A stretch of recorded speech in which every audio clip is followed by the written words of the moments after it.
The topic on many California voters' minds is the state's housing crisis. The complex and growing problem of homelessness has now become a political football, with many GOP candidates slamming President Biden and leaders of blue states on this issue. So in tonight's Prime Focus, ABC's Zohreen Shah explores an encampment in the heart of San Francisco to learn more about what's driving the problem and what an expert on the ground says needs to happen in order to see change.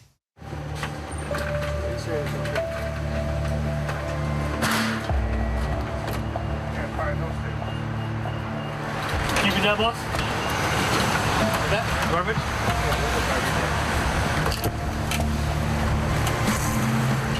In parts of San Francisco, this scene is a regular occurrence.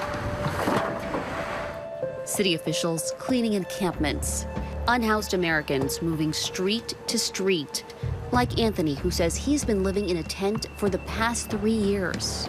Right after COVID, it was horrible out here. What were you doing before then? Mostly chef work. Being in the restaurants, they shut them down. It was hard to supplement the income in the work. And you were initially paying $1,200 for rent to share a room. Yep. Anthony is one of the 170,000 unhoused Californians struggling to find a permanent home, while others like Nellie Sordo works full-time cleaning homes and is still unable to make enough to break into the San Francisco rental market. The city's minimum wage is $18.07 an hour, but the average rent for one bedroom is roughly $3,000 a month. Sordo lived in this RV with her 2 young children for over a year. She told our ABC station KGO, "The rent is too much after the coronavirus. Working is down, so I can't to work too much." She recently obtained rental assistance from the city and was able to move into an apartment. Nationally, homelessness has risen to over 500,000 people. The Golden State now makes up nearly a third of the nation's homeless population. The reasons are numerous: the high cost of living from the tech boom, the economic downturn during the pandemic, and mental health crises, all adding to San Francisco's homeless population. California has systemic issues in terms of its housing affordability, where it is a very popular place to live. That has driven up rents, and the rents are a direct cause of homelessness. What we need to do in California is really have a massive investment to offset that difference between incomes and rent. Jennifer Friedenbach, the executive director of the Coalition of Homelessness, is one of the people working tirelessly to find Anthony and others long-term shelter. Clearly, you have politics on your mind every day. Yeah, I mean, this is a manufactured issue, homelessness. It was created by a lack of investment. It was created by cutting programs. It was created by neglect on the part of policymakers of all parties, frankly. Many across the state say they're frustrated with the growing encampments in their cities. There's needles on the ground. Also, there's a lot of broken glass. You're getting catcalled. You're getting people that have mental illness. You're seeing profanity. Sometimes you see people naked. It's appalling. It's absolutely appalling. It's not safe. It's unsanitary. Over the summer, President Biden announcing an extra $3 billion in investment, focusing on veterans and including rental assistance, legal help, and job search support. But on the campaign trail, GOP presidential hopefuls have used the homelessness crisis in blue states to slam Democratic leadership. Florida Governor Ron DeSantis and former President Donald Trump investing in ads targeting California voters. No wonder why we've had so many people move from San Francisco to Florida over the last few years. We got to stop this madness. We need to restore sanity to this country. We will ban urban camping.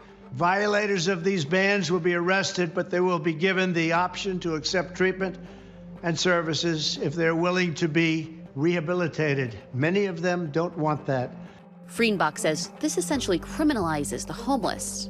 Very rarely are candidates centering unhoused people's needs when they develop platforms, before they're making statements. They really need to listen to homeless people if they're going to solve this crisis. What are the top 3 things the federal government can do in this moment? Yeah, so the federal government can quickly invest in housing vouchers where people can go to a landlord and get rental assistance. The federal government needs to invest in prevention so that there's short, medium, and long-term housing subsidies when there's a catastrophic health issue or a loss of job or something like that is happening. Having those prevention dollars is key.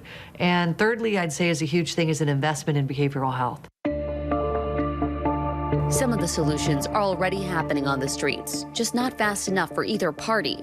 The San Francisco Department of Emergency Management telling us in a statement, San Francisco outreach teams do an exceptional job of placing people who are interested in going inside into shelter or housing. Unfortunately, most people either decline to engage, decline offers of shelter, or have shelter already, and we cannot compel people to come inside. As of today, there are at least 350 unhoused individuals still on the wait list for housing. During the end of our time with Anthony, he was offered a place to stay that would get him off the streets. But there are still thousands of people tonight, still on California's streets, looking for a place they can call a permanent home.